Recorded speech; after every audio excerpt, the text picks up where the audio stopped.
Are you going to post the announcement on Tinker Table, or not Tinker Tabletop, on your Yes, server? I will. I forgot about that, but I Okay. will. Did it catch up? Yeah, we should be live. Okay. That's all. Welcome everyone to another episode of Aderjaeger.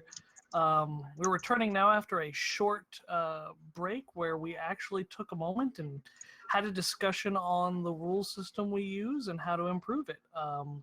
We're now officially in 2.0 rule set for this setting.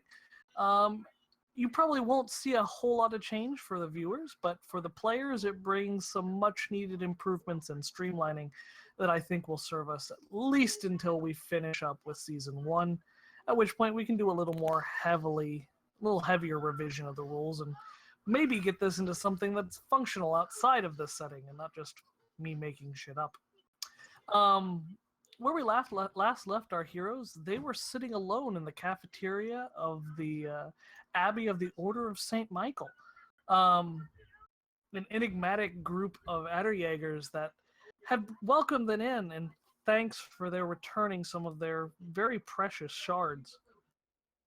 It's sort of in rare view. Not many people, in fact, very few are ever given this view, but the Abbey seems very thankful for the work done by the Götterdämmerung and has kind of given them a behind-the-scenes tour. Though they haven't answered all of the party's questions, they have certainly offered at least more than just basic accommodations. And so we return back to where we left in the cafeteria, the party sitting by themselves right after the breakfast bell had ended, and the rest of the monks, the warriors, had left to their daily duties.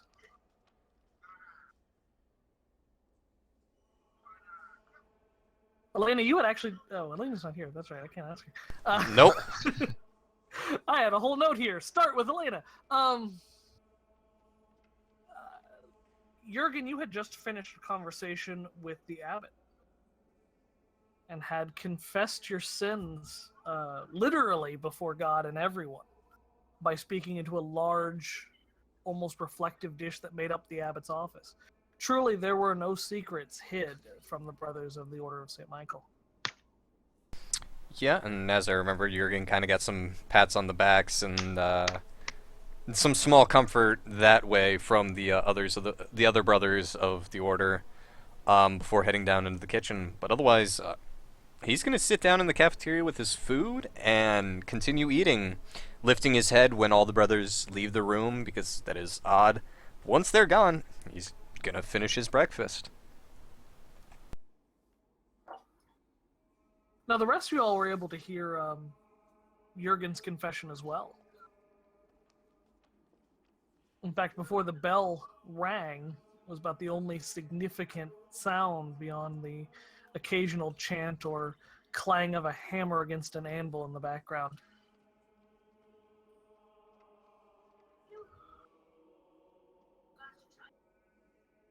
Anyone have anything to say about his confessions?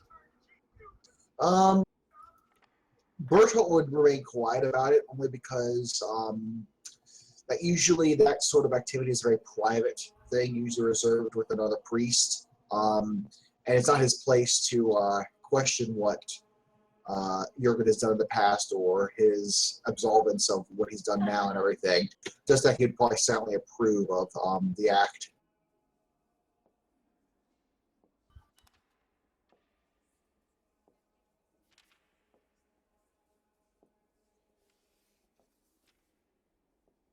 I think Zygmunt had already given pretty much everybody a look like, try not to say anything to indicate that we heard all that. Whether or not that look was heeded is entirely up to everyone else, but... Well, for now, Elena seems to have quieted down. At least. In fact, she seems to be fading from view. Startled by that man with no jaw.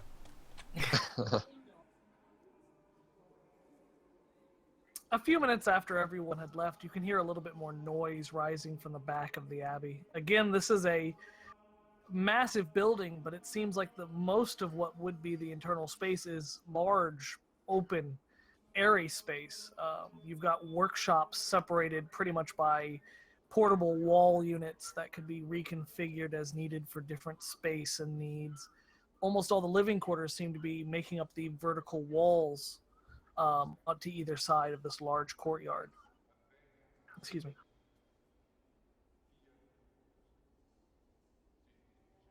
Man, that man talking in the background threw me for a loop for a sec there.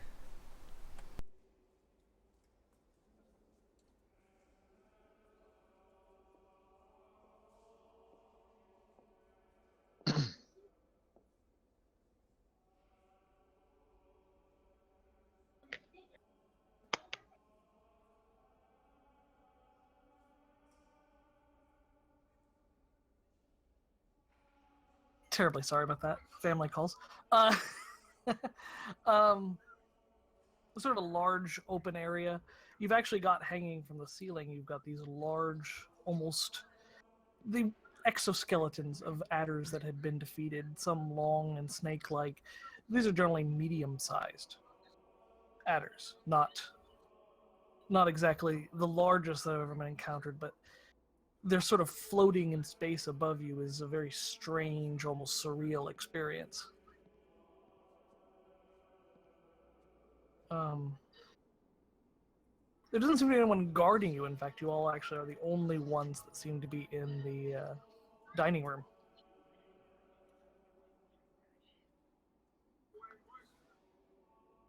So I assume that now you all have pretty much free reign to head to anywhere in the Abbey that you like. No one seems to be waiting to escort you outside the gates or kick you out of the Abbey proper. I'm trying to find an excuse to try to go exploring. So Zygmunt will kind of look around and then just kind of indicate to the group that let's take some time to ourselves. Feel free to move about here as you want. Be respectful. We'll meet up. It's breakfast time. I can't remember how many, like if they indicated that we should only hang around for a few days. They hadn't really said. In fact, you can probably assume before long they will probably ask to leave, but they haven't said a specific time. Certainly the abbot hasn't said anything, even when Jurgen went and talked to him directly. Basically indicate, yeah, we shouldn't overstay our welcome. Let's settle any business that you may have here, and then we'll reconvene in the morning and tell our men that we should continue on our way.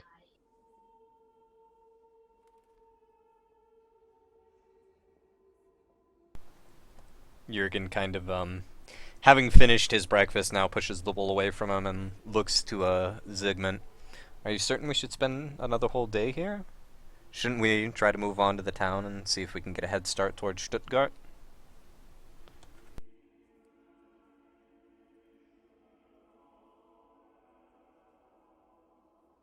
Well, you can always leave it up to the men. I feel like a warm bed and good food might be worth it before the road ahead. Because we're about halfway there, right? I can't remember exactly.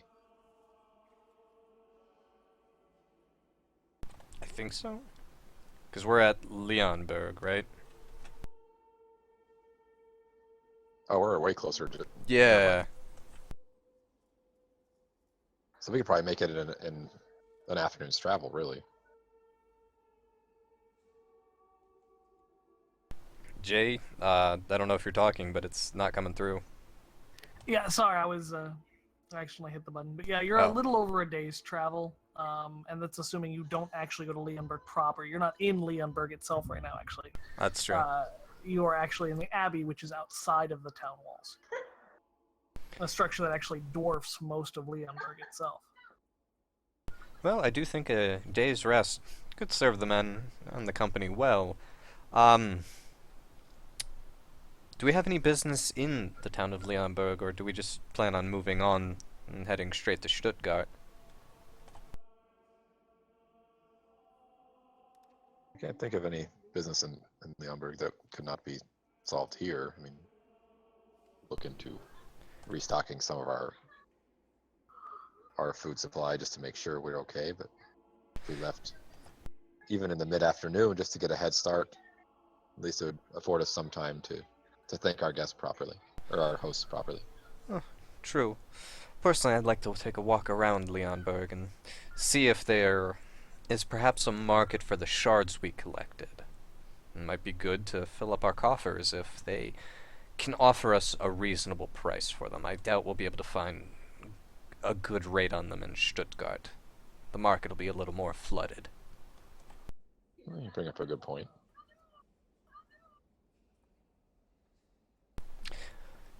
Well, if you wish to stay the day, I'm sure that I can head into town and spend some time looking around, seeing if their shard prices are acceptable, and we can move out tomorrow. I'm not sure I'd have much time to do such an appraisal if we only stay for the morning. But it's your call, Zygmunt. You are the leader here.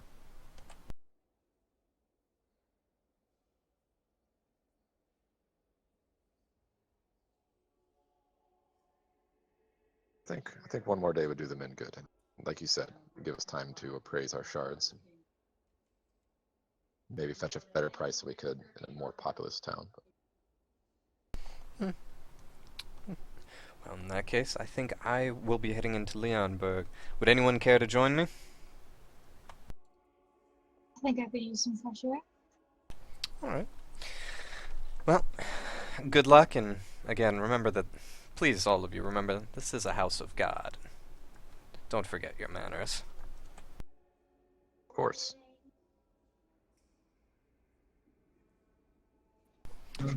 All right. So it looks like Jurgen and Brita will be heading into Leonberg proper. And Bertolt, Zygmunt, I'm assuming Elena, but she's not here to clarify, but I'm assuming Elena would stay behind. We'll correct that as it comes up. So, for the people that are staying in the Abbey, what's your general plan? Are you going to return to your rooms? Are you going to wander about the workshops? What are your... Zygmunt is actually really interested in the workshops that they saw when they first entered, just because, you know, they've done so much research on the adder and how they function that he feels like he might be able to at least try to glean something about that from that, and maybe help the party later on down the road. Berthold would join him too because he'd like to see if he could catch any insight on how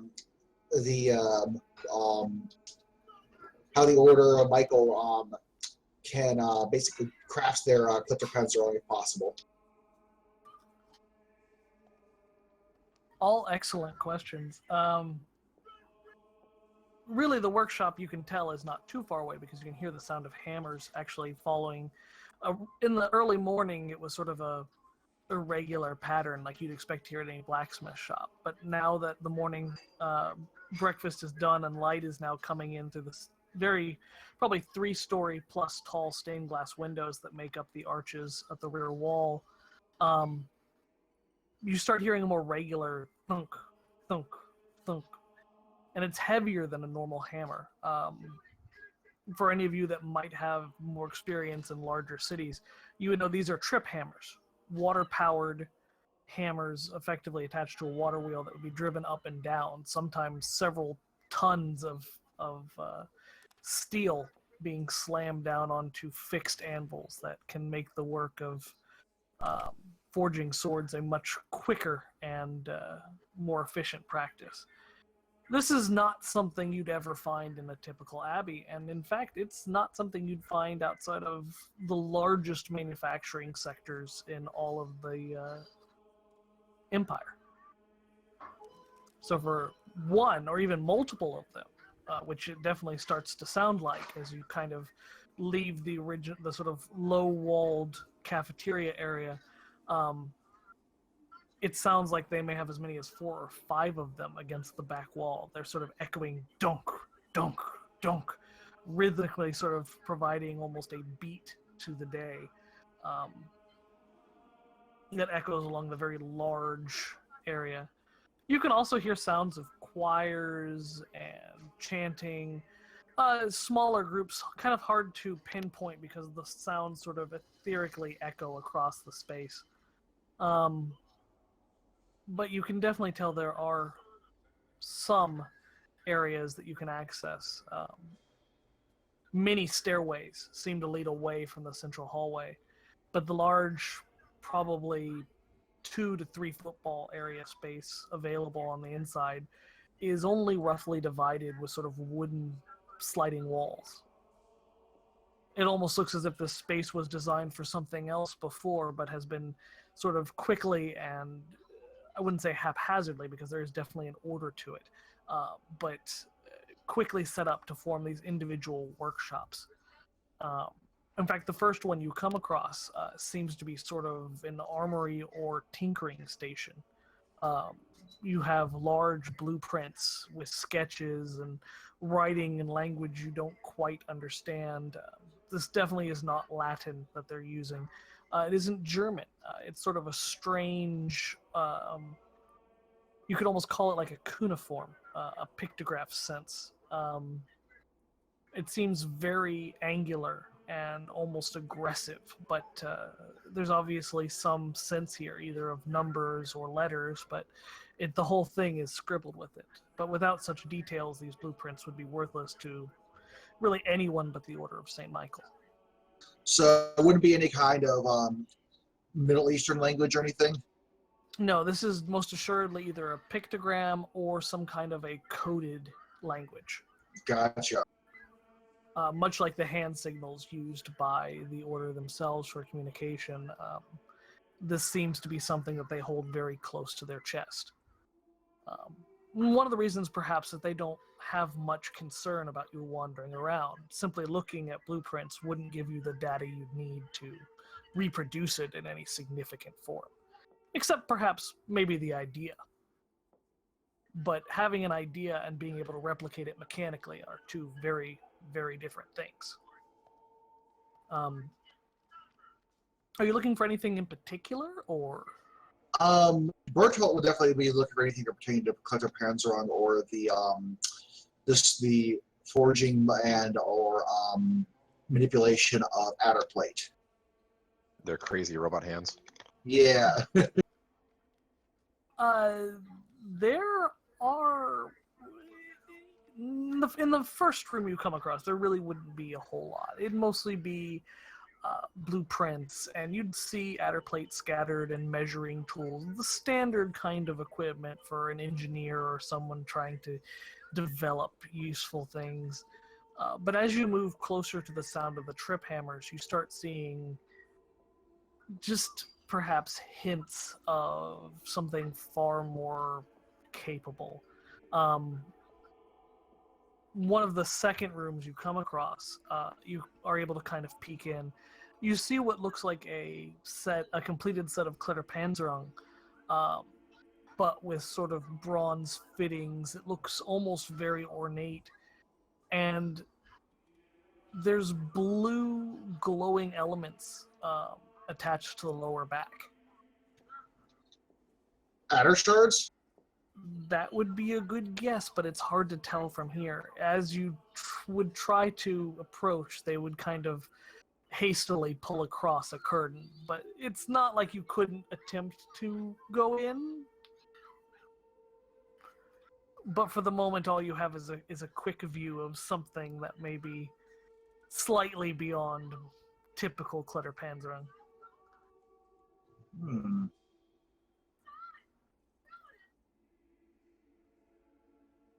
In the words of Logus, this is high risk, high reward. You can choose to try to investigate,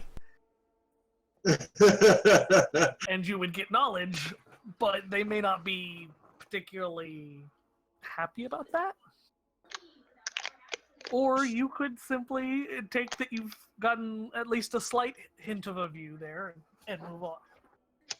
Gotcha. And I imagine it would be melancholic if I were to do It kind of like a sneak, kind of like look into it. The sneaky Berthold. I mean, yes, it would definitely. Actually, I would say to be. Well, are you being physically sneaky, or are you just trying to blend in? That's actually a good point. What does this order, like the normal arm of Order of St. Michael's, look like in comparison to Berthold's? I mean, is the enamel any different? Like, is it painted different, or? Oh yes. The Order of St. Michael wears effectively niter blued armor. So it's sort of a navy blue armor that's somewhat dark. It's sort of rust darkened.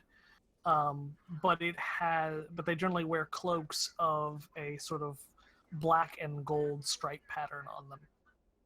It's very distinctive. On top of that, they generally wear brass or bronze pierced faceplates. In other words, they're not hinged; they're just pierced, kind of like a confession screen. Gotcha. Yep. Yeah. What you're talking about. So definitely would be no mistaking the difference, unless like a far enough like look or something. Right. They are designed intentionally to be instantly recognizable from a distance. They have pretty much designed their entire order to, if you saw something that, for example, was gold and black checkered or gold and black striped, there would be no doubt in your mind who it belonged to. The Order of St. Michael is truly blessed by the Pope, and they take great pride in being instantly discernible. Obviously, they make many sacrifices for this as well. Yeah. The issue is that Berthold's not really designed for sneaky stuff. You could just knock. Hell, why not? I mean, it doesn't hurt to ask. Berthold would actually knock. There's actually quite a long pause before anyone comes to the gate or anything like that, and they kind of slightly pull the curtain aside and they kind of look at you, and there's no words. The man can't speak. He's wearing a mask, and you've pretty much come to assume most people are not going to ask you, what do you want? Because it's implied. Okay. But he doesn't shoo you away or in any way make an aggressive action towards you. He just sort of stands there and sort of waits for you to respond in some sort. Okay. Well, let's try this then. Berthold, he was like, Guten Tag, I couldn't help but notice your Klitterpanzerung in there. It looks sublime. I've never seen anything like it. I know I wouldn't dare ask for your secrets or anything like that. Not that I would be able to understand them, given what I've seen, but I'm wondering if I would be able to take a look at it. I just have an appreciation for the kind of effort and art you put into the protection you create for your order. And I'll try to do a segment roll. Is that part for persuasive? Does that work? Mm-hmm. Works good. That's successful. He sort of stands there for a second. You can't see his face, but you can kind of assume from the way his shoulders kind of change that he's thinking it over, and he kind of pulls the curtain closed. Another minute or so goes by before he kind of opens it up, and you're allowed to walk in, and there's probably 2 or 3 other men standing in the room. All of them not wearing armor so much as the cloak and regular sort of, trying to think what the term is, but just traditional clothes for the period, all dyed black, very simple, very monastic kind, with a hood, and then of course their pierced brass faceplate. They don't say anything. They don't so much invite you in, but they've stepped aside and kind of allowed you in.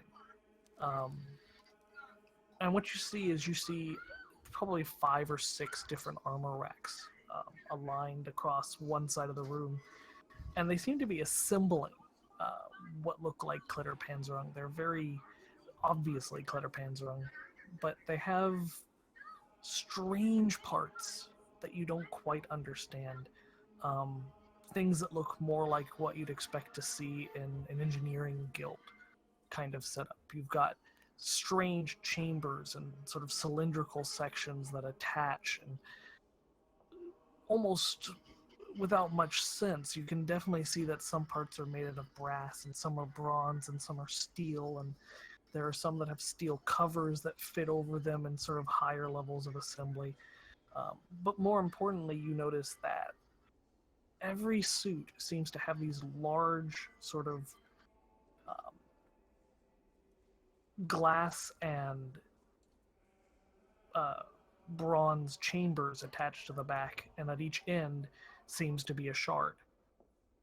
Now, not all of them have been fitted with these shards, but the ones that have, there's sort of a bubbling, hissing noise of steam coming off them.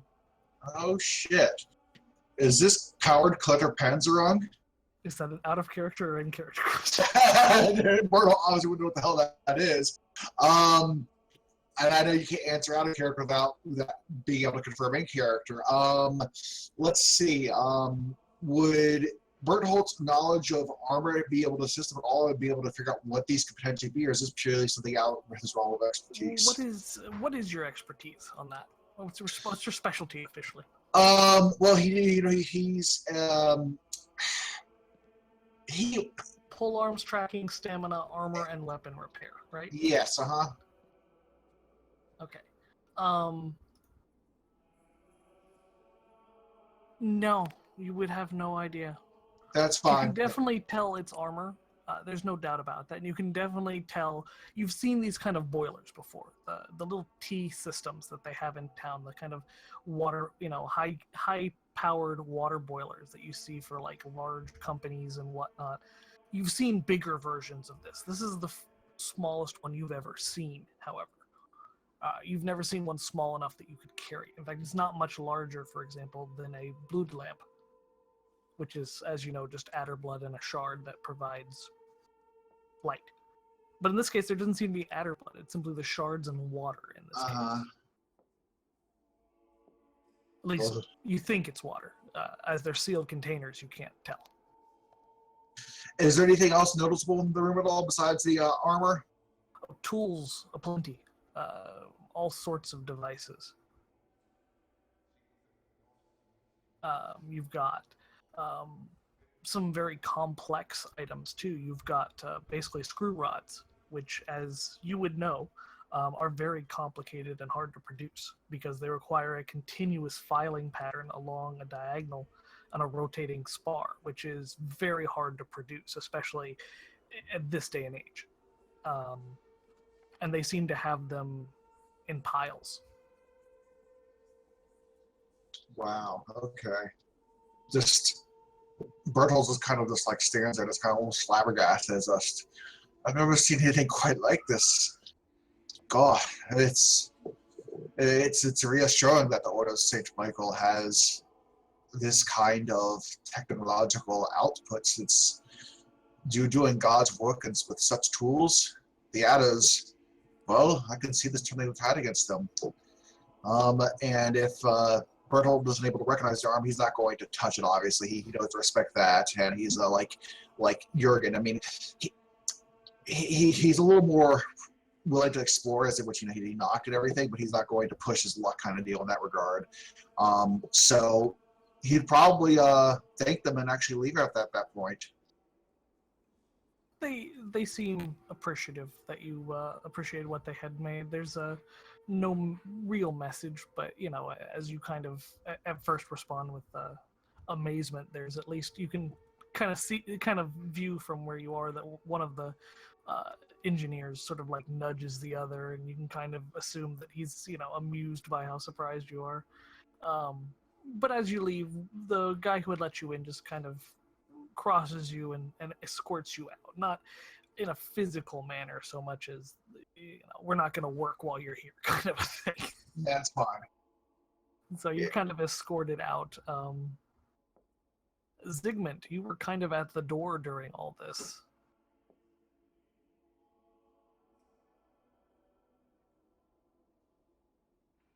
Well, was it what you hoped? Yeah, I mean, I wish I knew what I was seeing, but they've had they were using Aderjaeger attached to armor in a way I've never seen. I can't possibly fathom what they're doing with it, but it's the what was the term you used for the kind of containment unit? It's a steam container of some sort. Okay, it's they look like miniaturized steam containers, and but I can't fathom what that could be to be used for. But obviously, they aren't just putting it there just for decorations purposes. I'm positive it's for some reason, but it's it was just unbelievably impressive.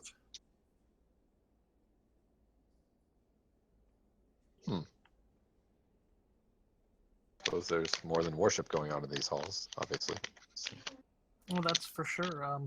Actually, within the probably 5 or 10 minutes that you've been wandering, you can hear that the trip hammers have gone from a fairly quiet, rhythmic thud to an even faster thud. In fact, it sounds like there may be more than one set of them starting up as the day goes on. In a sense, you're kind of glad that they waited till after breakfast, for it would be very hard to sleep anywhere in the building while these hammers are going off.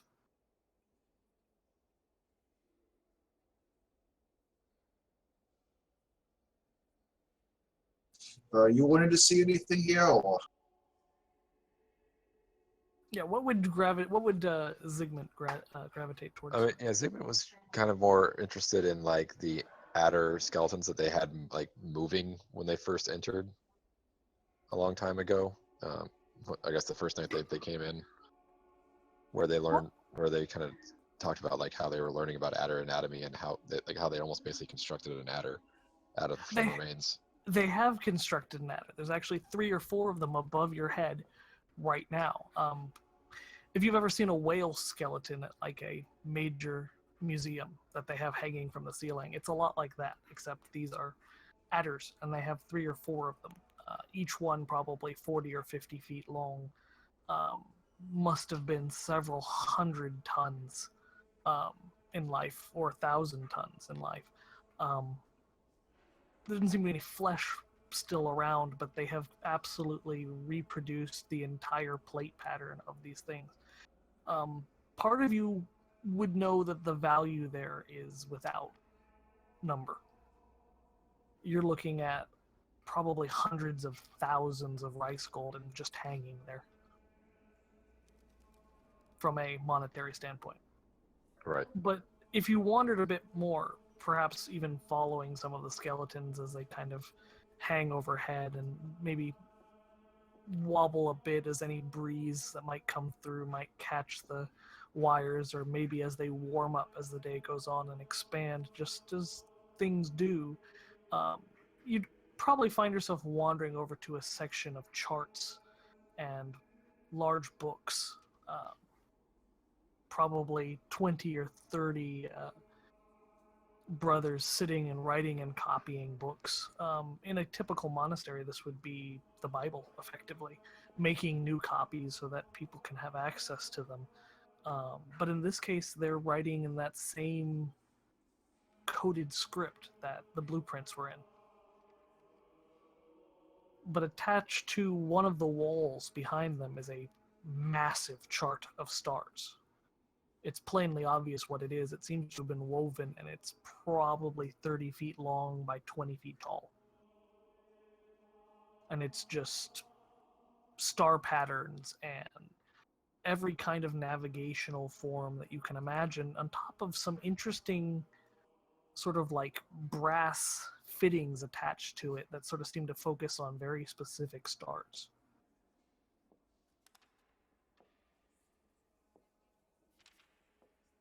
So Zygmunt would kind of pause and stare at that because that's really the only thing he can read and understand, having been, a scout and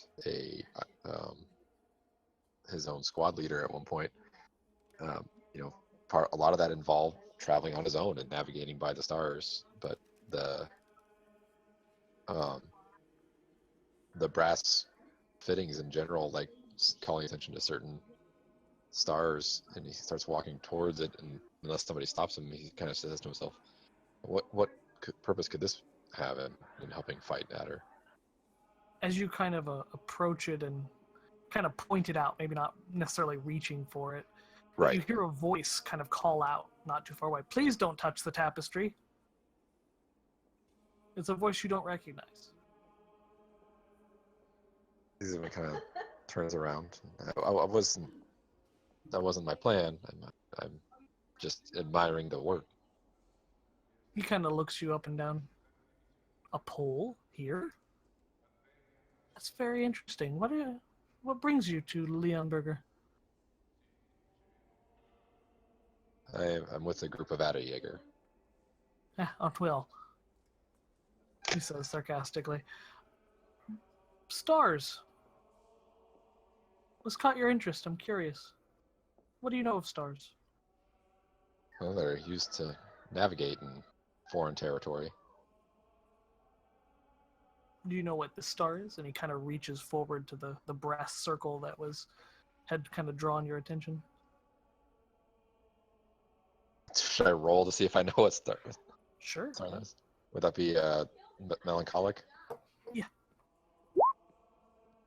Yeah. There we go. You don't know what it is. It sort of seems out of place. You recognize the constellation right next to it and the two others nearby that point to it. It seems natural, but at the same time, it's not. But it's a star you don't recognize. It, by all events, shouldn't be there. Zygmunt kind of pauses for a second and just looks at it and then tilts his head and kind of furrows his brow. It's that I recognize the ones next to it, but I've never seen that particular star before. He kind of goes over to a drawer and he pulls out what seems to be a sort of just maps, star charts, and he kind of pulls it over. And you notice this one says 1458. And he puts it in front and he points to that star. And the star is much brighter here. But again, shouldn't be there. At least based on the star charts you were taught for navigation. What about here?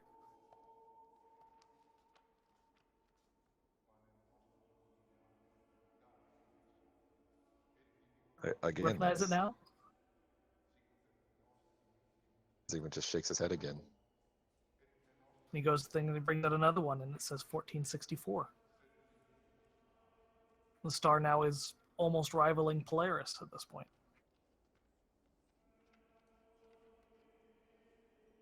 It stares at it. It's getting closer. He kind of nods. It's an astute assumption. We are in the same thing. Do you know what it is? Zygmunt just doesn't really say anything. He kind of pauses, looks at it, and then looks up at one of the adder hanging up above. No, we don't know what it is either, I'll be entirely honest with you, but it is definitely getting closer. And he goes over and he brings over one that says 1470 and puts it down. This is from earlier this year. It is getting closer, we think, as much as we understand. But we don't know what it is. But when you start charting the stars just as a natural education and understanding of the seasons, you find these strange things, and this caught our attention. They call it the Addermond. We don't know for sure if it means anything, but it is getting closer.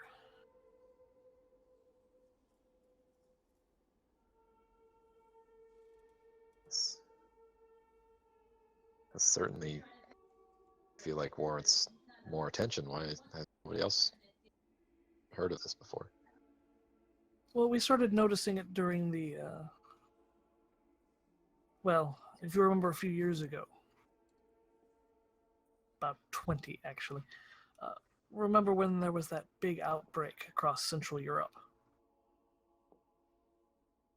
Villages burned, whole towns trod by larger adders than we'd ever seen coming north from the south. Several towns on the ocean destroyed by amphibious beasts of some sort.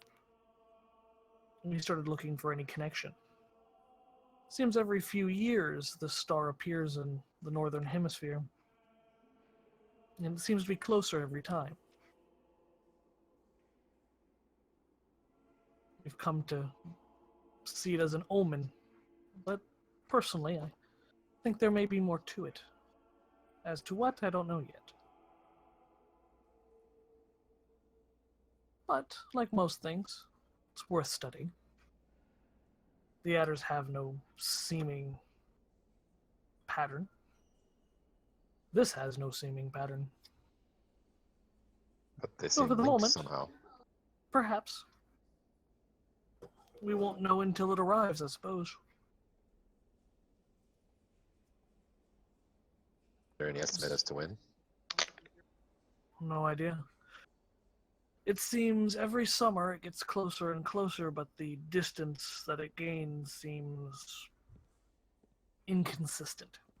If you look at the brightnesses that we have charted, it's honestly quite unpredictable. Between 1458 and 1464, we had a significant jump. Before that, it almost seems like it had stalled or something. Drifted, perhaps, we don't know. Stars don't typically move from our charts. Become harder to see, yes. But typically they stay roughly in their positions and move according to the seasons.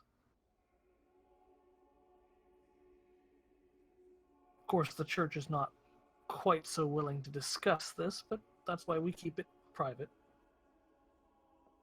So if you're not affiliated with the church, who are you? Ugh. What the church says and what the church does are two very different things. Surely you must have realized this by now. Well, but you're obviously not with the Order of St. Michael. Who else would I be with? He kind of looks at you in a strange sense. Right. Now, worth noting, he isn't wearing black. He is wearing red. Forgive my ignorance, you're just not dressed the part, I suppose.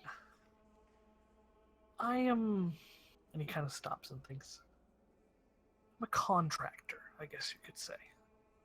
I was brought in for my specialty with the stars and other pursuits, but I'm not officially of the order. What is your name? Oh, I'd prefer if we didn't go that close, if you don't mind. I'm a Jesuit. That's as far as I feel we should introduce ourselves, don't you? If we're going to start speaking of such things as Adermons and stars past, don't you? I'd hate to leave here and be burned as a witch. Zeegman simply nods his head. You obviously aren't of the order either. What brings you here? We're returning lost property, Ah, and something had attacked a caravan. And we didn't feel it was right to help ourselves to things that were not earned by us. It's very gracious of you. Very few of your kind would be so willing to cooperate. You all came here willingly, did you? Truly into the mouth of secrets.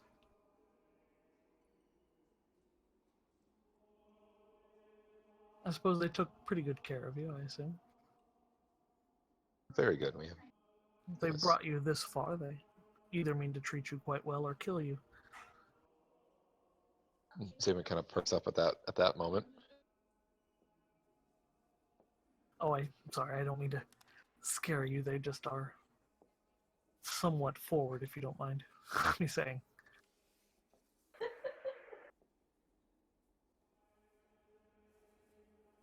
Well,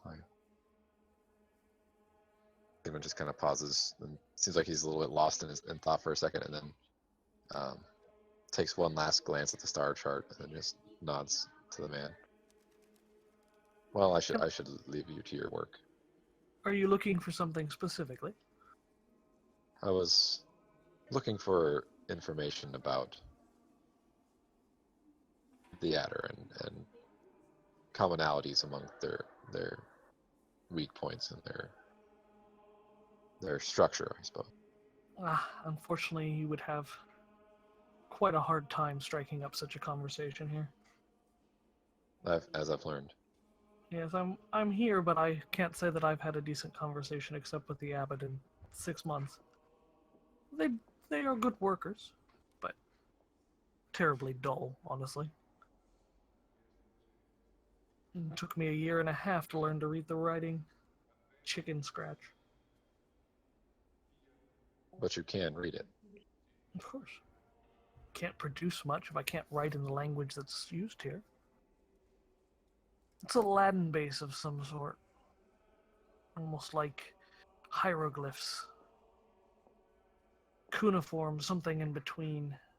It's not foreign, but it's not native either. All told, I just consider it one of their strange little quirks. It does the job, though. It keeps them in outer parts, keeps them working. Pays me well. Curiosity, how much do they pay you? Well, that's a rather rude question, isn't it?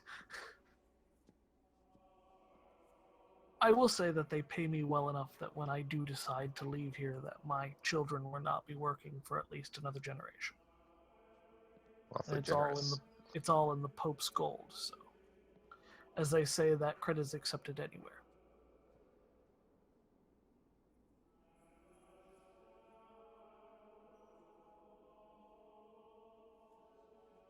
I hate to say it, you won't find many answers here. Clues, perhaps. Tantalizing. Hidden. Secretive. But you won't find many answers. Well, perhaps maybe instead, would you mind sharing some of your work with me? Sure. Though I must admit we'll probably find it quite terribly dull, but of course. Of course. And he kind of brings you over to a large set of star charts and books written in the coded text. And you all will probably spend a couple hours talking about what this star could be. But I think I'm going to use that point to move on over to Yep. Jurgen and Brita. So Jurgen and Brita, you have left the comforts of the Abbey. Leaving, you pretty much go out the way you come in. You get to go through the hidden door, and you're met by the squire who gives you your weapons and other such items. Are you just going to leave directly, or are you going to try to meet up with the rest of the company? I think it'd be probably a good idea to check on how the company's doing. It would take a while because you almost have to walk about halfway around the outer ring wall to get to where the company is camped. And camp is a good explanation. There's, other than a few shops and stables, the company's effectively pitched tents and is just living in sort of a fallow field area between the two walls. There's a well not far from where they are, but otherwise, it's not much of an improvement from when you were camping out on the road. Storch kind of sees you as you approach and lobs a bottle at your head as you get closer to the thing. Did you enjoy your sleep, royalty? He's obviously quite intoxicated even at this early stage of day. Have you been enjoying the wine, Storch? Or is it ale today? Why not both? Start with one, finish them both. Storch, I hope you've been drinking water as well. Gives me gas. How's the company holding up? You haven't had any issues, I hope. Quiet as can be. They don't talk to us. Don't think they can. We sit out here, make our food. They shush us when it's too late. And we shush them when it's too early. Well, pretty standard. Giving us a pretty wide berth. Not much conversation. What about you? You found anything interesting? Oh, plenty. But more importantly, we're going to be moving out tomorrow. So, if you have any errands you'd like to accomplish in Leonberg or anything you'd like to get done, today's the day. Or you could just drink the day away and rest. Well, we only have about 3 days of food left, but that should get us to Stuttgart. So no, there's not a huge rush. We've refilled our water supplies. They're surprisingly stingy on their ale. They don't seem to want to sell us anything, but they've given us free use of the water. I'll see if I can get us some ale in the town. A keg for the evening, as long as you promise not to be too noisy and disturb our hosts. No, last time I got too noisy, they split a hole in my pants with an arrow from the wall. I like those pants. That's Think impressive you can get them to buy archery. me a replacement pair of pants? Well, when you got nothing else to do but learn how to shoot, I suppose you learn quickly. Talking gets in the way for them, I suppose, he kind of says sarcastically. Imagine what you could do with your that rifle of yours if you put down the drink. Spend some more time shooting. I shoot better drunk. Don't believe me, I'll show you. No, it's all quite I alright. I was a soldier before you were born. Maybe. You kind of squish it. You try to decide how old you are. Jurgen kind of actually chuckles. We'll put that to the test when we're out into the woods and not so worried about where that shot lands.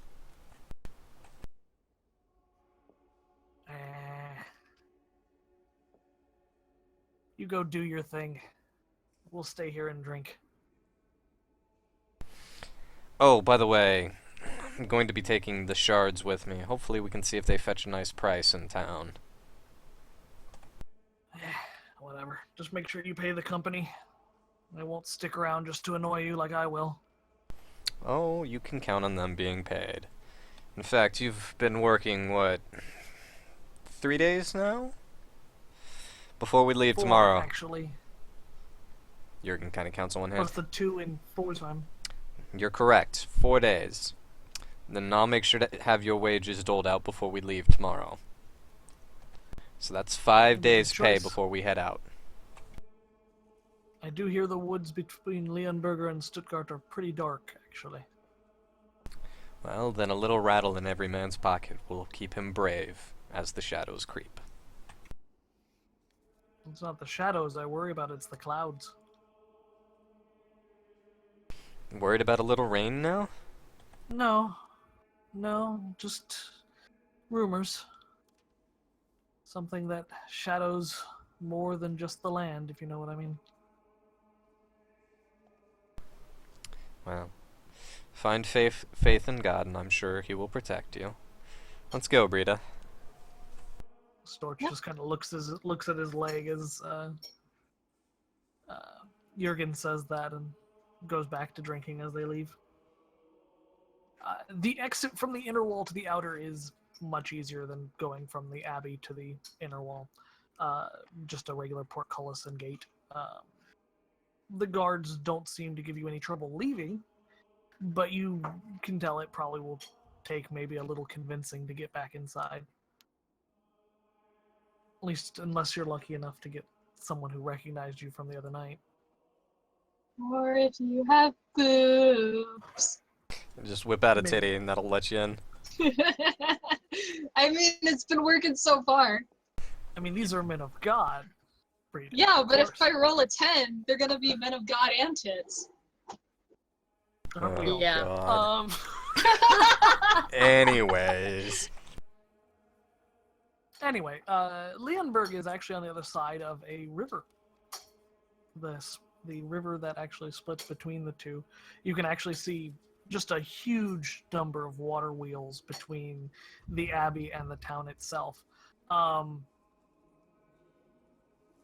And you can tell, for one, for the town of Leonberg, there's probably 9 or 10 of these probably 30-foot wide water wheels just spinning and creaking about. But the Abbey probably has one that's probably 120 feet in diameter. It's absolutely massive. Just if it were to crash, for example, and fall in the river, its debris alone would probably clog and dam the river itself. That's how big it is. It's just something you wouldn't have been able to see from the hillside as you approach the town. Jurgen's gonna go ahead and spend a moment, pause as they walk along and kind of look at this and take it all in, but he's not actually going to say anything. Just give it a good look and have a think, and then he'll move on back on the track towards Leonberg. Leonberg is a nice little town. It's got a fairly short and squat curtain wall that runs outside. The gates are open, guards stand, but no one harasses you as you come in. They're really not there for the most part to stop people from coming and going, more so to close it up if they ever were to be attacked. And so it's really not difficult to get in. Leonberg is sort of built as a market town. So you pretty much walk in, there's residential to either side in a large ring following the curtain wall. And in the center is an absolutely massive, maybe not as big as Forsheim, but quite a large market area.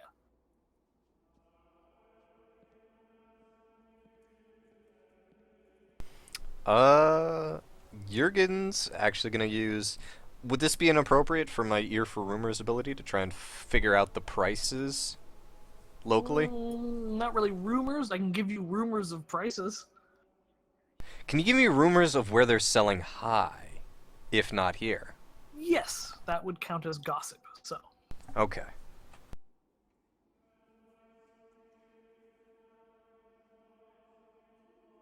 Then yes, and that's going to be melancholic roll? Mhm.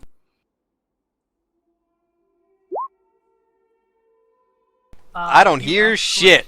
No, you do in fact hear shit. Oh no. Because just because you hear, you don't. Just because you fail doesn't mean you don't hear. It means you hear wrong. Yeah. You actually have several local houses that are actually purchasing shards in mass right now. Some of them that you hear, lots of money going through there. Is there no way for Brita to like hear the same stuff he's hearing and be like, yo, that ain't right? So we do have rules on helping and hindering PCs and NPCs now that have been modified since we removed relationships. Mm-hmm. So you could arguably roll a related stat, which would be melancholic. But I'd like to know how you plan on assisting. Yeah. Well, if he's trying to like sniff out a place that he can sell these for a higher cost, is that correct? I believe so, yeah. He's looking Okay. for rumors on who's selling the highest right now, I think was what he was Okay. looking for. And if he's hearing wrong, I mean, she's with him. She's within arm's reach of him, so it would stand to reason that anything that reaches his ears is going to reach hers. So Right. if she's paying attention too, though he's kind of leading the way and she's just following his directive, if she's hearing something and he's pursuing it and she realizes that that's not something that makes sense, she would speak up and just try and clarify with him what he's doing. Here's my only issue with that. How do you Mhm. know what he's hearing is wrong? Because maybe she's hearing other stuff that counters it that he didn't pay attention to, you know? Okay. I'm going to give you a hint, basically, because it's the first time we've done that with the change. Yeah. The best thing you could say is, I'm from here. That's a good point. Shit, I forgot about that. Yup. Okay. Because you are from Stuttgart, which is literally just over a day's travel away from here. You would have probably been here before. Yeah. In fact, you may have worked, quote unquote, here before. Yeah. So you need to roll melancholic Okay. to see if what lines up. If you succeed, okay, there you go. You do succeed. You can push him to a partial success. That's as far as Okay. you can go. You can give Sounds him 2 good. points, or you can take 2 points away and make him really fuck up. That's up to you. No, I'm giving him 2 Okay. points. I'm not- Oh god. Why? I'm not a mean person.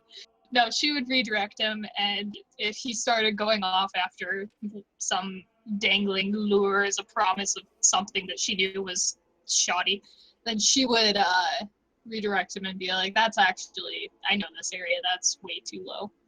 Well, as you kind of correct him in front of one of the people, says, "Well, there are some people that are buying it a little higher. I don't think they have a shop though." Oof. What kind of people operate that way without a shop front? Well, they're, vagrants. But they seem to do a brisk business in shards. Are they Last I heard, had thieves? some coin. No. I don't think so. Certainly, a lot of people were getting paid by them, so typically thieves don't pay people, right? Jurgen kind of gives Brita a look. She shrugs. Well, who are these people, and how could I meet them? There's a small park. It's on the north side of town. It's where the local well used to be, but they've built it into a fountain now. Too much money going into the area. Wells on every block now, but this is just a old style artesian kind of fountain. They operate out of a bar near there.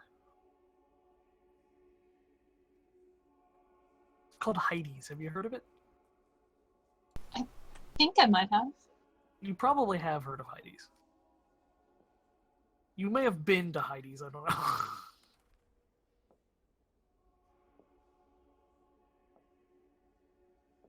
But you obviously haven't been there in a long time, if you have.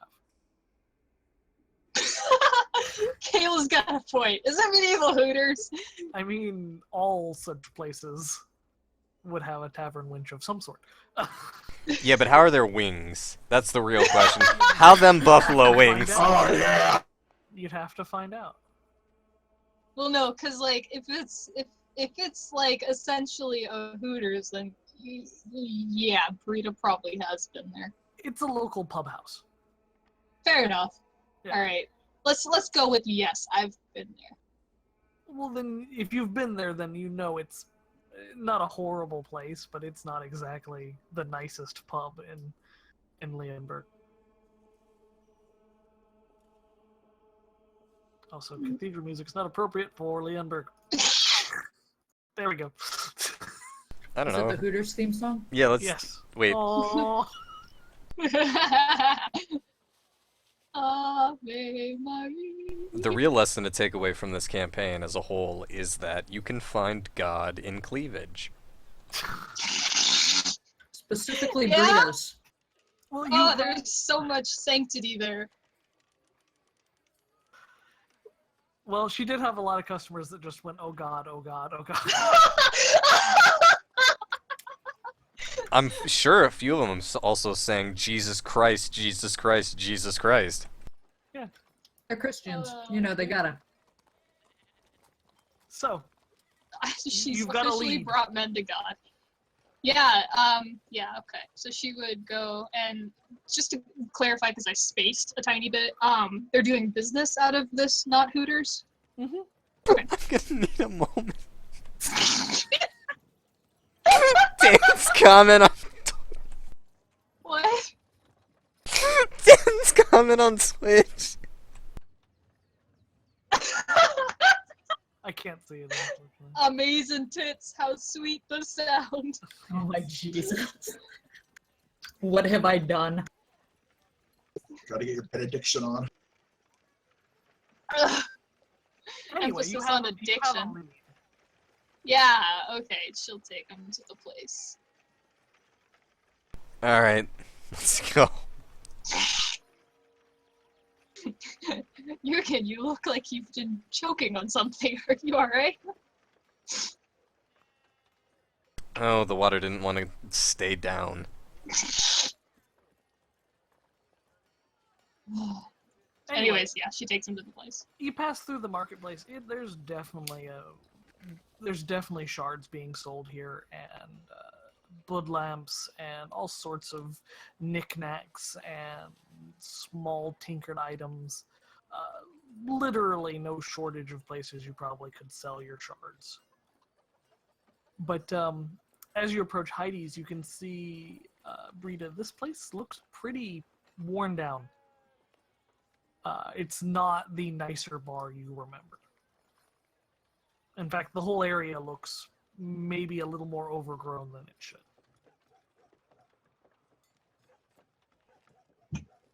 This place looks like it's gone downhill.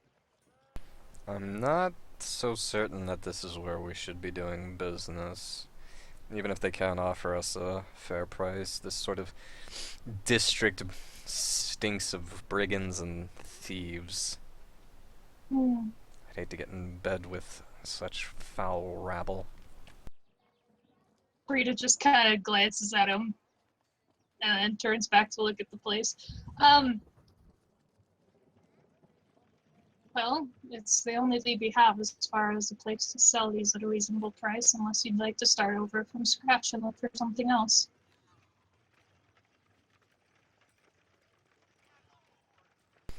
Jurgen thinks about it and takes a deep breath. Well, lead the way. All right. And she starts inside. Inside, the place is obviously not been well kept. You can kind of see the walls have become slightly gray and ash tinged from a fire that hasn't been, kind of been let run wild a little bit in the fireplace. Haven't been maintaining the flue like they're supposed to, so there's kind of this clinging ash in the upper portion of the room from late nights. When you walk in, you're not immediately talked to. There's sort of someone asleep on the bar, and there's two rather large gentlemen sitting at a table in the back corner playing cards.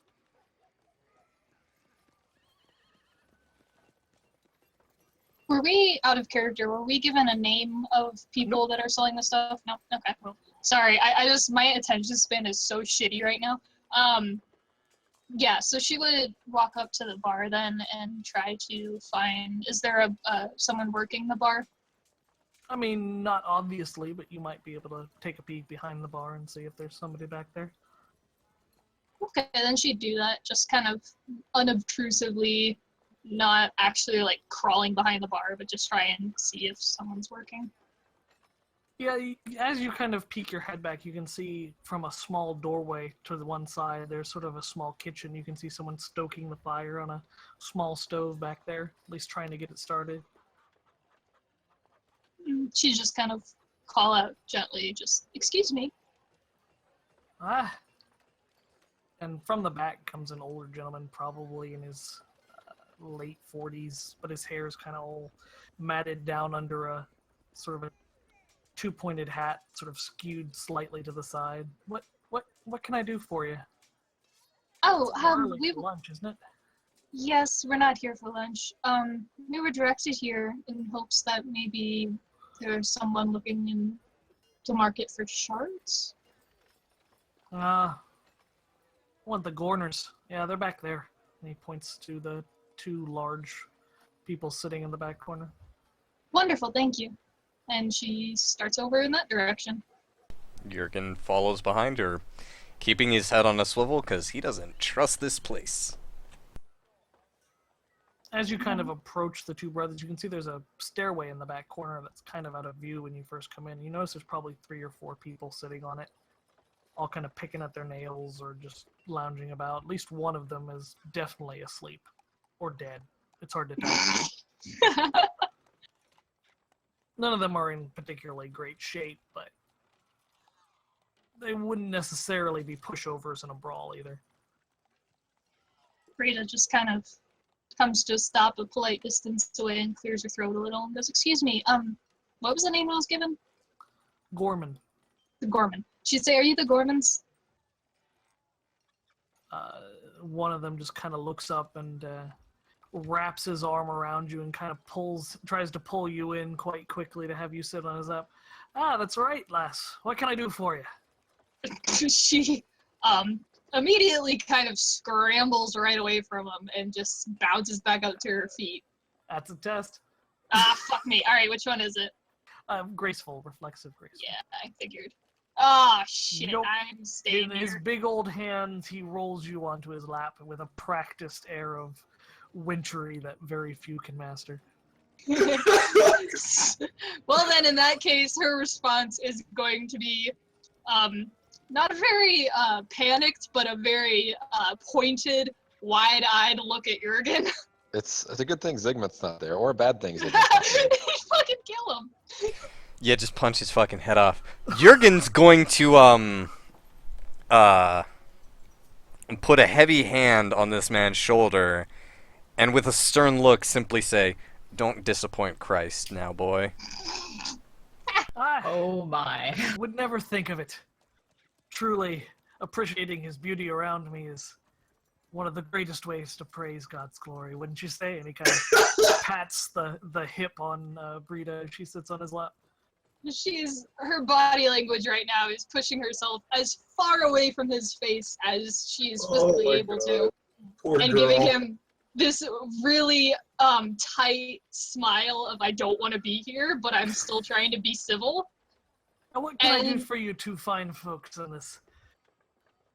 We were hoping you would be in the market for some shards, and not me. Always in the market for both. What can I do for you? His brother by this point has said nothing and is still looking at his hands of cards. Jurgen, how many do we have to sell? What would you be willing to offer per shard? Oh, well, it depends on the quality, of course. We have to see the product.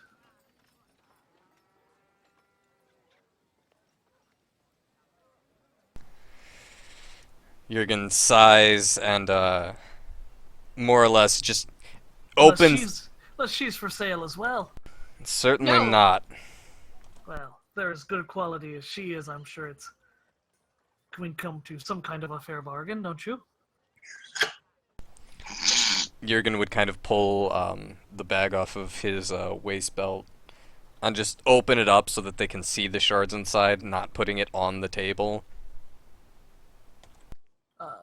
He kind of cinches Brita in a little closer to him so she wouldn't fall off his leg as he kind of leans in and looks in. Hey, those aren't dust. That's something. Give you 5 apiece. 500? 5. No, 5.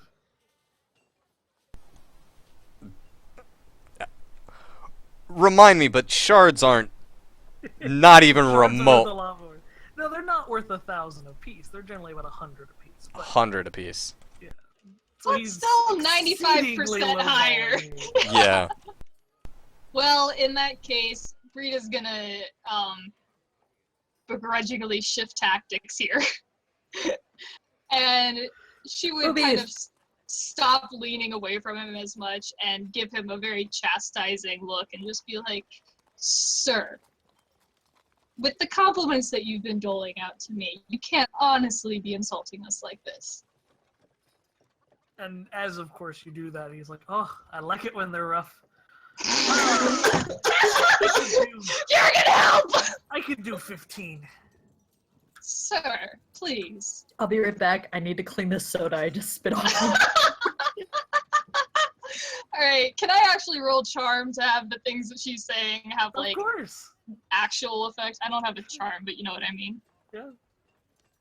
I'll take it. Listen, I have to make money. Buy it at full price, can't sell it at full price. It's a busy market. You've seen the competition coming in. Might I point out to you, sir, that I was one of the people who downed this adder. We worked hard to get these shards, much harder than it is to just turn around and sell them again into the market. We have to pay our men as well. Ah, all right now, and he slaps you on the butt quite quite plainly. Kind of boosts you up off his lap. Oh, you're Aderjaegers, are you? She kind of stiffens. See, when we set up work here, we had a group of Aderjaegers that were on our employ. The big old building downtown till the guard came in and raided it all. Said they needed the equipment. It was their right, their town. Lost fucking everything. So you see, we are the downtrodden. We don't have the money to pay you that price. Well, then I guess, Jurgen, you're right. We should go look elsewhere. If you would kindly release me. Oh, he already did. He Okay. when he patted your butt, it was enough to literally force you up off of him. Jesus Christ. Alright. So now that she has been launched out of his lap via butt, she would put a considerable amount of space between them and then kind of gesture towards the door. Jurgen's going to give one last long, hateful glare at these men before following Brita out. Now hold on, you haven't even made a counter offer. Well, sir, with the offers that you've been making being so low, how am I supposed to Don't compete even with that? start that. You know how this works. Don't insult 90. my intelligence. 35. 75. 65 and 2 nights with the last. Hey! 65, and you can look upon our countenance once more, and nothing more. Kind of looks over at his brother. Alright, if she does a little spin, I'll take that. Frida just stares at you again. You're using me to barter, man of God? Sigmund's hand balls into a fist, and he doesn't know why.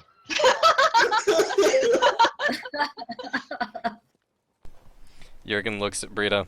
We can walk away. I've done worse for money. Go for it. Jurgen nods his head. 65, and she'll do a spin. He kind of claps his hands together. Excellent!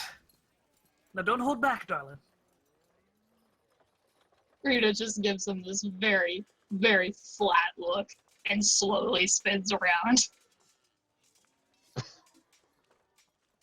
He just sort of nods there. 65 it is. How many do you want to sell? Would you bring us back to the inventory screen, please? I sure can.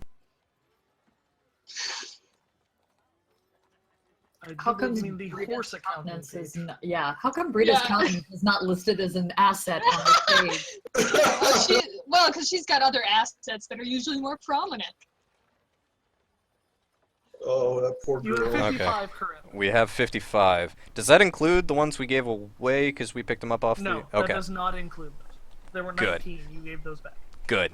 Alright, how many do we need for devices and such? A shard generally lasts 6 months in a blood lamp. You all don't own any blood lamps currently. Right, but I was talking more, Aderjaeger. Like any, sort of weapon or... You don't own any currently. Well, right, but, like, how many would we need? Generally, you wouldn't use more than 1, 2 on a very powerful item. Okay. So, I'm gonna bring this up as an out-of-character question, because I don't want to, crap out, and when we get to Stuttgart, they're like, well, you don't have the shards you need to build this fancy thing. I was thinking leave us with 10, since it's only gonna take 1 or 2 for a powerful item. Yeah, I'm fine with that. Any objections? How many people are in our party again?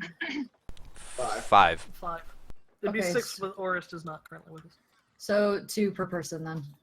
Basically, yes. And we can get shards more easily than we can get most other things, because there's shard beasts and such. So we would have 10, and we also have the potential Also, of getting there's- more there's easily. a market for shards in Yeah. Stuttgart that we could actually just, purchase if we need to. Yeah, they would probably be cheaper there. A lot cheaper. Sounds good. I Okay. wouldn't have to fucking whore out my visuals. Then I'm gonna go ahead and say 45. All right. 45. You kind of see him doing carry the one. And Gerald, what is it? 2,925, the brother says without a hesitation. Yes, exactly. Well, Jurgen's eyebrows go up as, yeah, that's the correct answer. All right. Give us just a minute. And he gets up and goes upstairs. His brother is still kind of sitting there, kind of sorting. Like, he's got the same hand of cards he had in the beginning, but he's just kind of sorting them back and forth. And then down he comes the stairs, and he gives you, he puts a bag of money on the table. And there you go, sir.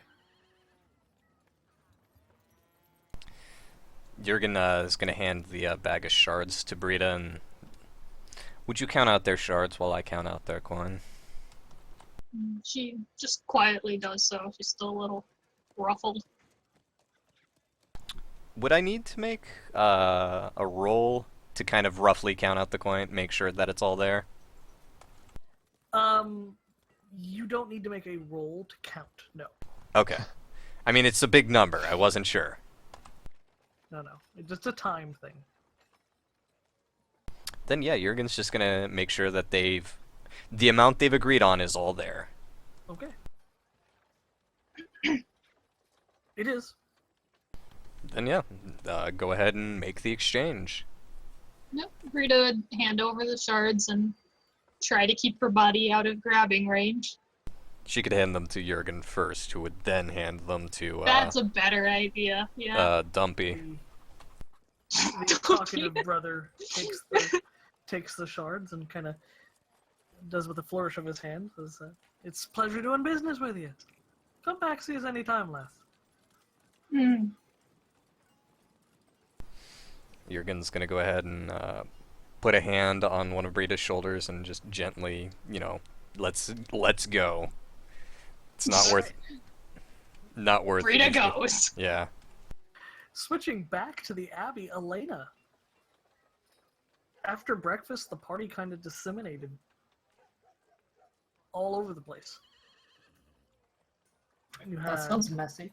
Well, you had Zygmunt go and study star charts. You had Bertolt go and kind of peek around the workshop. What do you plan to do with your time? Do you remember that it was a wing of the Abbey that I was trying to sneak into before and failed spectacularly? Well, there's more specifically, you were trying to go downstairs. Yes. And they stopped you before you could do that. Now, there's multiple stairways leading down. At this point, people seem to be going about their business. They're much less focused on you and your party. So I would remember when I was looking out upon the Abbey from the rooftop that there were sounds of something going on in some type of underground facility. There's a large ramp at the rear of the Abbey that leads below it, yes. Any chance of me trying to sneak in there? You'd have to leave the Abbey, go around to go to it. Or do you just want to try to go down one of those stairs again? So yes, there's definitely a chance. You could definitely try. I'll try to just sneak around the Abbey and go down one of the staircases that's in there. Okay. That's definitely a roll, I'm sorry. I know. I'm thinking.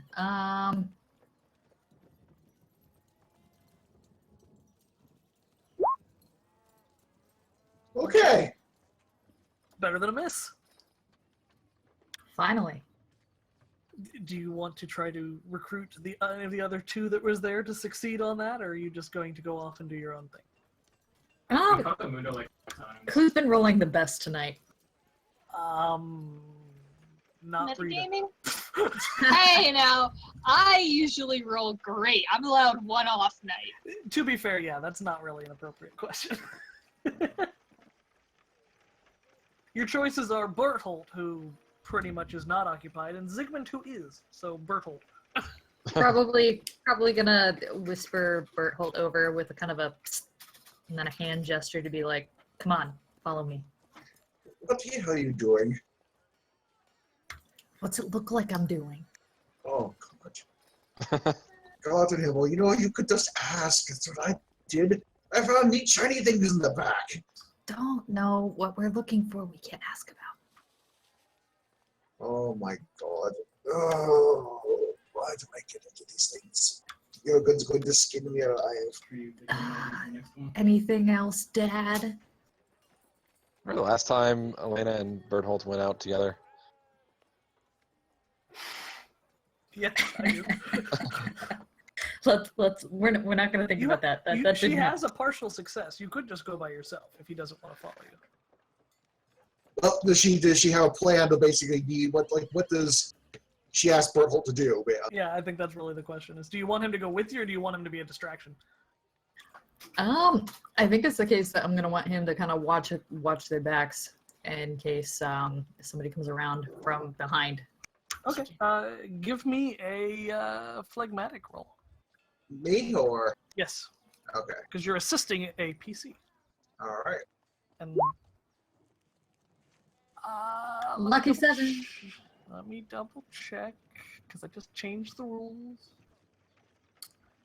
Where did I put it?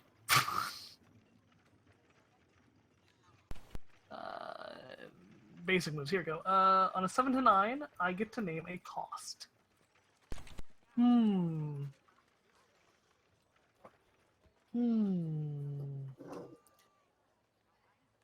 the cost Okay, be that I changed my hair color? No, that's not the kind of cost. Huh. The cost is, as as Elena starts to go down the stairs, you notice a group of guards coming, and without drawing attention to yourself, your option is to knock over a set of armor stands. The question is, do you do it, Bertolt? Oh, you mean Bert? Oh, Bert mean Bert. Oh. Is there actual armor on them? Yes, but they're not the fancy ones, as you call them. Well, Berthold's going to yeah, why not? He's going to look like he's walking toward a trip, like if there's like a nearby rock or something, and stumble into them. It's like, oh, scheiße! And there is just a tremendous clang coming up from behind you, Elena, and there's quite a few Order of St. Michael brothers that come, including several guards that kind of go and they kind of help Bertolt up, and though no one says anything, there's kind of this, they kind of dust him off in kind of a, you clumsy pain in the ass kind of a thing. And I am so sorry. Oh, God. And there's the sound of like armor clanging as things fall off the racks as they try to tip everything up. But for the most part, yeah, I'm going to count that. You have a 9. It's still a partial success, but it is... Assuming you actually want to help her. I guess I should leave that up to you, shouldn't I? Do you want to help or hinder Elena? Let's go with help today. Okay. So you have a 9. It's still a partial success, but it's a slightly more substantial partial success. You're able to get down the stairs, and one of the first rooms you come to is sort of a, much like the bedrooms that you had encountered, which were built into the outer walls, this lower section seems to have come in slightly, and is probably 20 or 30 feet below the main round. Kind of you'd expect to find catacombs, but instead what you find are just sort of these long, endless rows of iron cages. And as you walk, most of them are empty, but every once in a while you'll come across a cage filled with Waldschrott in them.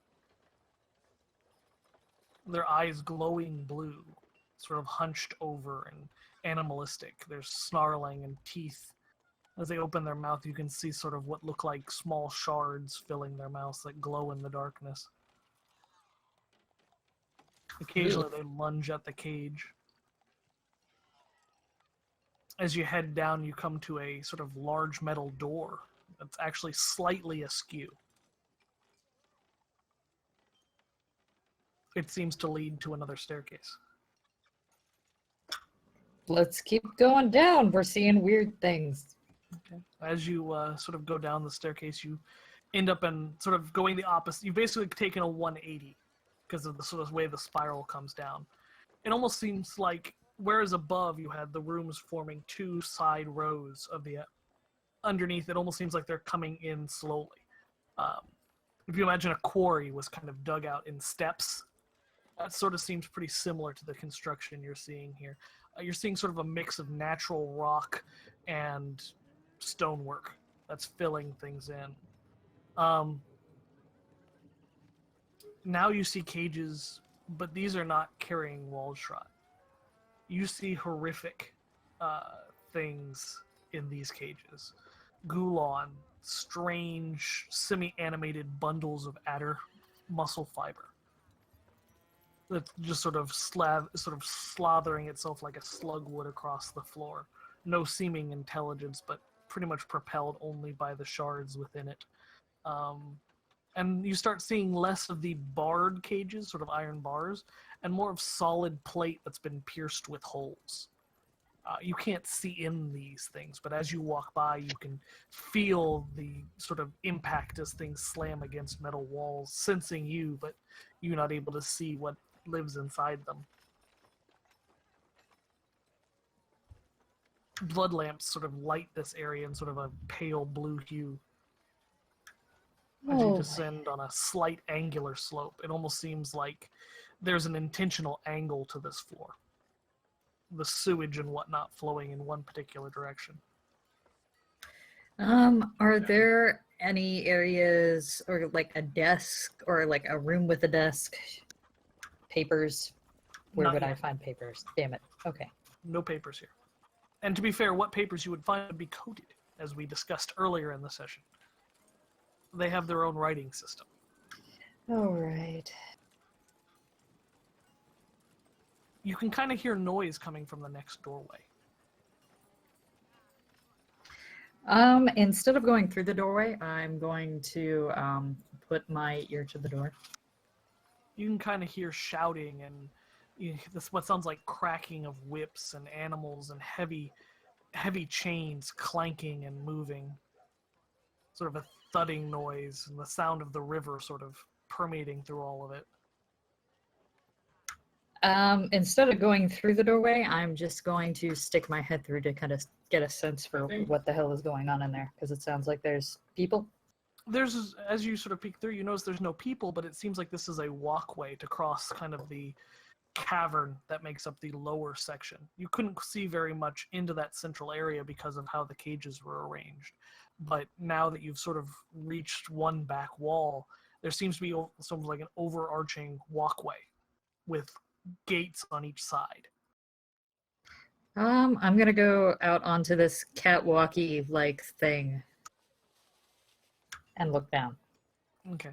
It's a little more. It's a lot more than a catwalk. It's basically, it'd be like a sky bridge, I guess you could call it, or really just a veranda, something that would look out over an empty area. And through the bars, you see in the sort of stepped form these massive, what look like tube tanks of glass and what stuff you can't tell, but copper fixtures, and there's this bright blue light, almost like daylight, but feels very weird to the eyes. It's almost like if someone had taken a blood lamp and been able to turn it up to maximum settings, even though that's not something that you can do with a blood lamp. Instead of that dull, dim light you'd expect from torches, this is almost blindingly bright blue light, almost fluorescent. And down in this, what you can see now is really, actually, very accurately a former quarry, is an adder. A live adder. What's this thing look like? It's probably 70 feet long, 30 feet wide. It's got a strange shape, almost like, you know what an alligator snapping turtle looks like? Kind of, yeah. Kind of. It's got short, squat, wide extended legs. a wide armored head and then a semicircular back that's ridged along the top spine. And there's heavy chains that are almost seem to be like bolted to its plate that are being pulled by what you can only assume are heavy carriages on a different level, or off to the side there's some kind of grate that seem to be pulling it down against the ground. So this thing is restrained then. Restrained and alive. Are there any noticeable injuries? No. I mean, other than what you'd expect to see in the adder, the armor plate is scarred horribly, but that's typical of almost every adder. Is there... Are there any, like, people milling about? Yes, you can kind of see people in the typical armor of the Order of St. Michael, like full armor, instead of just how the guards are dressed or how the workers were dressed. This is full armor, sort of walking around the outsides. They seem to have their weapons ready, as if it got free, they might be able to do something, though that seems a little far-fetched. On top of that, there are people wearing sort of strange suits of armor you've never seen before. What do these look like?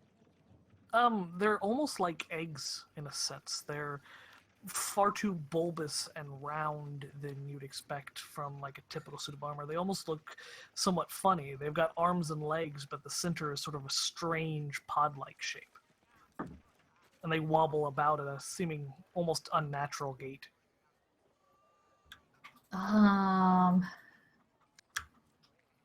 Elena is gonna turn around at this point. I think we've seen enough here. Try to head back up. All right. Jurgen and Brita. Yeah. Yes. Was there anything else you wanted to do in town? Not in town, but Not particularly, no. on their way back though, while they were just walking all the way back, Brita would kind of break the silence and she's had stuff on her mind all day, and she just kind of quietly turn to him and go, what was her name? I'm sorry? The woman that you love. What was her name?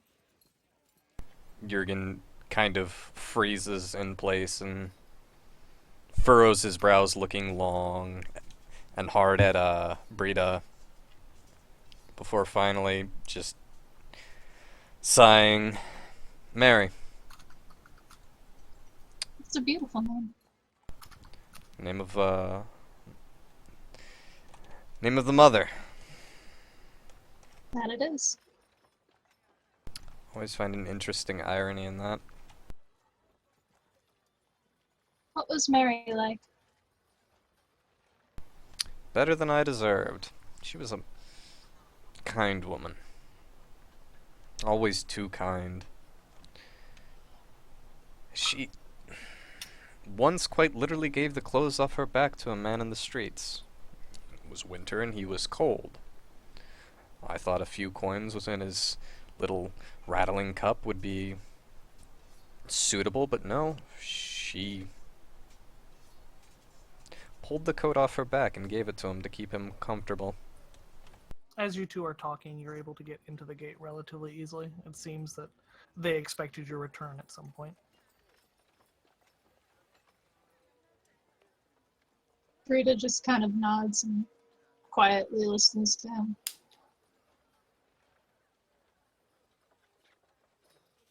I'm sorry that you lost her. Jurgen's quiet for a long time after she says that, as they keep walking, but eventually just says simply, "Wasn't my right to have her in the first place." And about the time. Well, you get no, that I've got stuff to say. Hold on. You can say it in a Okay, minute. alright, Storch alright. kind of greets you and says, pass over the coin. Gotta lock it up. Jurgen would go ahead and hand them the bag of coin. Made a good profit today, Storch. Storch kind of looks in the coin. You did. And he pulls in and he grabs on the coin and bites it, and he stops. And he looks at him and says, "No, I don't think you did." Oh God. And he Brayden hands just- the soft lead coin that's been coated back to him. The tooth mark very visible in it. But you didn't check the coin. And that's where we're gonna end the session tonight. Oh! You fuck. Looks like we got some raiding to do. No, we got some burning to do. Oh, good. Thank you I was everyone worried for you would joining get us without tonight. burning it to the ground. There's so much more to come next week on Aderjaeger. Good night. Good night, everybody. Good night. Later, folks.